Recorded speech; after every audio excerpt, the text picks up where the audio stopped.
guys, tanghali na, tulog pa po ang aking mga anak. Mga nakahilata po ang aking 3 anak. Tanghali na po.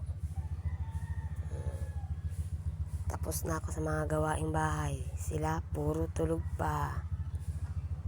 Sarap ng buhay ng mga anak ko. Mga tulog pa. Anong oras po kaya gigising tong mga to? Tanghali na. Yung makukulit kong pamangkin. Magkano to, te? 30.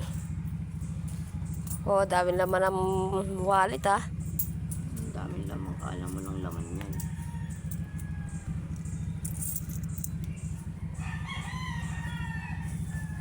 Hirap nang walang tulog pa. Inaanto ka pa pala eh.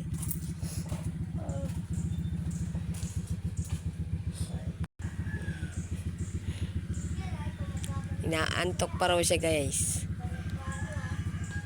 Inaantok pa yung aking hipag. Bumili muna ng tinapay. Kayong dalawa, dali, kaway. Basta kaway kayo, dali.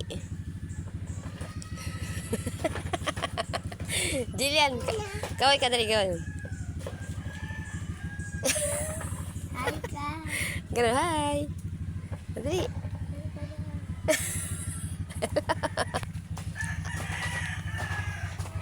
Ang kukulit po ng mga bata nito eh. Huwag mo isasakay ha, baka tumaob yan. Ano, Jillian? Ay, ito yung itsura ni Jillian. Seryoso yung mukha ni Jillian eh.